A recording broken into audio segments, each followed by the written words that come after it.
en disant comment pardonner mon conjoint alors qu'il ne m'a pas exprimé ses regrets ou culpabilité après son infidélité.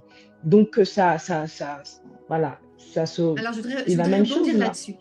Je voudrais qu'on Oui. sépare le pardon de l'action du mari, en fait. Le pardon, c'est une des clés centrales du plan du salut, en fait. Jésus est mort sur la croix pour que nous, on puisse être pardonnés et qu'à notre tour, on puisse pardonner. Donc, il y a le pardon, le fait, la capacité que nous avons aujourd'hui de pardonner, elle a été acquise au prix du sang de Jésus sur la croix. Il n'y a rien au-dessus de ça. Mm, Et le pardon se passe entre Dieu et moi. Ce que le mari a fait, c'est son problème avec Dieu, en fait. Est-ce que lui sera pardonné pour ses actions, pour son infidélité? S'il demande pardon à Dieu, oui. Mais s'il ne demande pas pardon à Dieu, est-ce que Dieu le pardonnera? C'est pas moi qui décide. Ça se gère entre eux, entre lui et Dieu. Par contre, moi, la femme qui a été trompée, pour que elle puisse mm, guérir, il faut qu'elle arrive à pardonner, même s'il lui demande jamais pardon. Le pardon ne dépend pas du fait que l'autre te demande pardon, mais dépend de ma relation avec Dieu. Cette personne-là, est-ce qu'elle sera pardonnée pour ses pardons? Ça va dépendre de son comportement et de son cœur avec Dieu. Mais moi, je peux lui pardonner les offenses, le mal qu'il m'a fait. Maintenant, est-ce que je vais construire ou reconstruire une confiance, une relation avec lui? Là, ça va dépendre de s'il me demande pardon. Pour que moi, je lui pardonne ce qu'il m'a fait, j'ai pas le choix. Sinon, la femme, elle va se retrouver piégée dans de l'amertume, dans une mm, position de victime. Elle va être prisonnière, en fait, de la douleur. Et mm. c'est une double peine, en fait. Elle a été maltraitée et écrasée par l'adultère. Et en plus, elle va être mangée de l'intérieur par le non-pardon. Donc, s'il vous plaît, mesdames, si vous avez subi quelque chose et que votre mari vous a trompé ou vous trompe à répétition, choisissez de lui pardonner ce qu'il a fait. Ça ne veut pas dire que vous êtes d'accord avec ce qu'il a fait. Ça ne veut pas dire que vous Mm. effacez tout et que vous recommencez comme si de rien n'était. Pour recommencer quelque chose et reconstruire, alors il faudra qu'il vienne demander pardon. Le pardon, c'est différent de la réconciliation. On pardonne avec Dieu, on est réconcilié ou on travaille à la réconciliation s'il y a repentance. Vous voyez la différence? Ce sont deux choses différentes et l'une peut aller sans l'autre. On peut pardonner et ensuite se séparer s'il choisit de ne pas arrêter. Mais au moins on est guéri, nous. Au moins on va pouvoir se reconstruire, aller de l'avant. Et si on choisit de rester ensemble parce qu'il y a repentance, etc., alors il faudra qu'il demande pardon, qu'il réalise le mal qu'il t'a fait, et ensuite vous pourrez reconstruire. Encore une fois, pardonner, ça ne veut pas dire faire comme si de rien n'était, donner un crédit pour qu'il retrompe à nouveau, etc. Non. Pardonner, ça veut dire que tu guéris, toi, de la blessure que tu as subie. D'accord. Ok, merci beaucoup. Mais dans ce que vous avez dit, moi j'ai retenu vraiment deux choses. Bon, en tout cas, je vais rebondir sur deux choses. Vous avez dit plein de choses qui sont vraiment vraies. Même par rapport à ce que vous avez dit, imaginons que bah, l'homme qui a commis l'adultère se repente en fait, demande pardon à Dieu. C'est-à-dire que lui, en fait, il a commis l'adultère, il a demandé pardon, il n'y a plus de problème.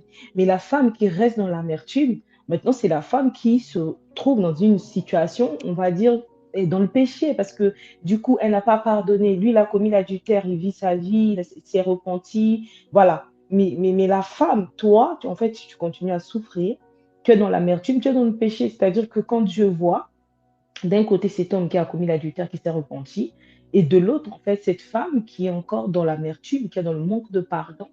Donc, c'est comme si, en fait, c'est juste pour que les femmes, par rapport à ce que vous dites, réalisent que, bah non, vous ne devez pas, en fait.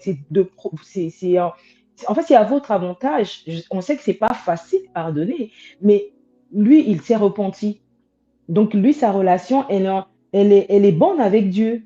Mais toi qui es dans l'amertume, en fait, ta relation n'est plus bonne avec Dieu. Alors que c'est lui qui a commis l'adultère. Donc, c'est important parce que ça va motiver les femmes en se disant, je dois tout faire. C'est pas facile, mais je dois tout faire pour pouvoir lui pardonner. En fait, je le pardonne, comme vous l'avez dit, pour vous-même. Tu le pardonnes pour toi-même, pour que toi-même tu te sentes bien. Parce que si tu ne pardonnes pas, ben, comme elle est en train de nous dire, Rachel Dufour, ben, en fait, vous restez dans des soucis, dans l'amertume et vous perdez, en fait.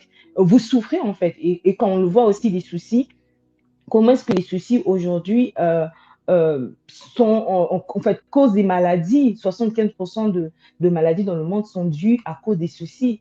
On veut là interpeller les femmes en fait en se disant c'est de notre devoir de travailler. On peut nous faire du mal. Votre conjoint peut vous faire du mal, mais vous devez tout faire pour sortir en fait des soucis, de l'abattement, de l'amertume, de la tristesse, du manque de pardon. Donc ça, c'était, une des choses que j'ai bien relevées, ça m'a beaucoup marqué. Merci beaucoup Rachel. Mais Rachel, vous avez dit, une chose en parlant du pardon. Voilà, on est en train de parler du pardon, parce que vous avez parlé de Dieu. Mais pour les femmes qui viennent sur cette plateforme, qui se connectent à cette émission, mais qui n'ont pas foi en Dieu, qui n'ont pas foi en Dieu, c'est difficile parce qu'il y a des femmes qui disent: «Bah non, moi je ne veux pas pardonner, il m'a fait du mal». Ou il y en a d'autres qui disent: «Je veux, mais je n'y arrive pas». Quel conseil vous avez à donner à ces femmes-là? Alors, c'est intéressant comme question, Sanazen, parce que tu vois, dans le monde médical non chrétien, donc Mmh. on enlève ou ils enlèvent la notion de Dieu, eh bien, ils ont classé le non-pardon comme une maladie avec des symptômes. En 2004 d'ailleurs, ce sont des médecins américains, ils ont classé le non-pardon comme une maladie. Et les symptômes sont des problèmes d'estomac, des problèmes d'insomnie, des problèmes Mmh mh. musculaires, des douleurs musculaires. Ça peut même des fois déclencher des maladies lourdes, des maladies avec des genre cancer, etc. Parce que ça ronge de l'intérieur.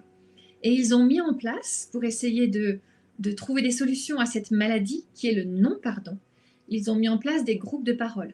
Et en fait, c'est vrai que pour pouvoir pardonner, il faut, il faut comprendre que c'est un cheminement.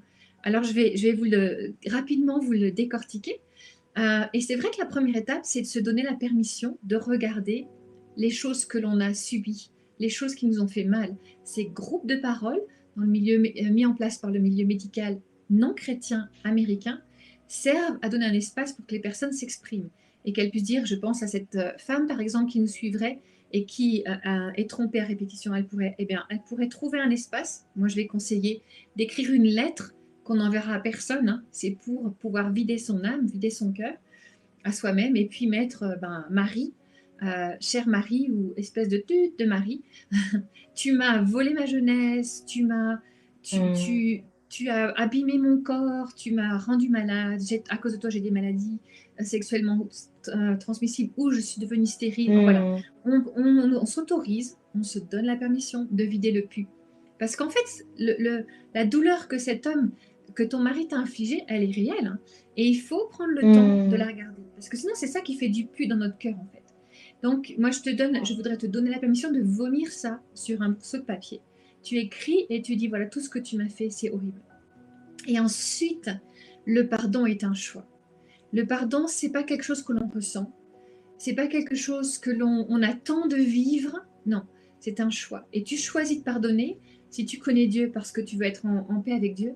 Si tu ne connais pas Dieu parce que tu veux être libre. Et même si tu ne connais pas Dieu, le sacrifice de Jésus à la croix t'a acheté ça. A acquis, te donne la possibilité de le vivre en fait.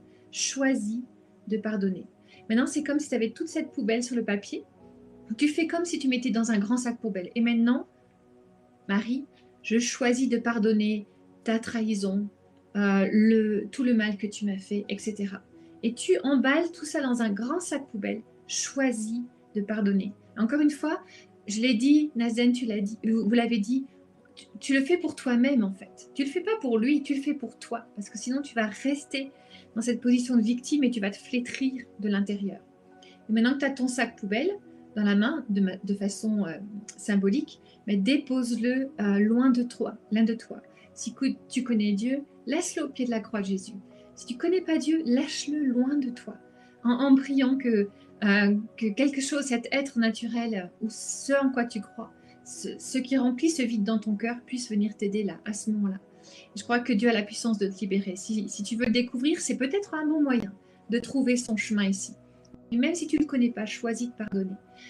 Tu sais, quelqu'un a dit, ne pas pardonner, c'est comme si tu prenais un poison tous les jours, une goutte de cyanure, en espérant que l'autre meure.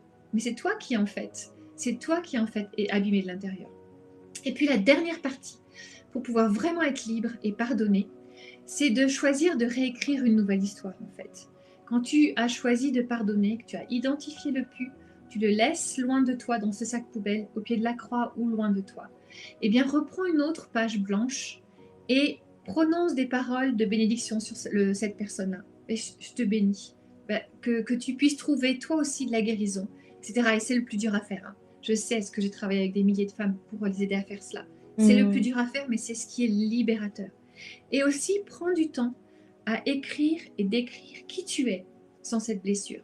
Cet homme-là, ton mari qui t'a trompé, cet adultère a presque enlevé la vie à l'intérieur de toi. Mais tu n'es pas défini par ça. Tu n'es pas la femme qui a été trompée. Vous savez, comme dans les histoires avant où on mettait un bonnet d'âne pour celui qui était trompé. Non, tu n'es pas défini par ce que cet homme-là t'a fait subir. Ton identité, elle est ailleurs. Et quand tu as pardonné, tu peux reconstruire ton identité. Alors prends du temps à regarder qui tu es. Une fois que ce fardeau, une fois que cette blessure n'est plus dans ton cœur et qu'elle est guérie, qui es-tu? Qui es-tu, toi, cette femme que Dieu a créée?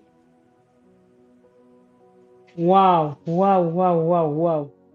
Là, no comment. Franchement, waouh, waouh.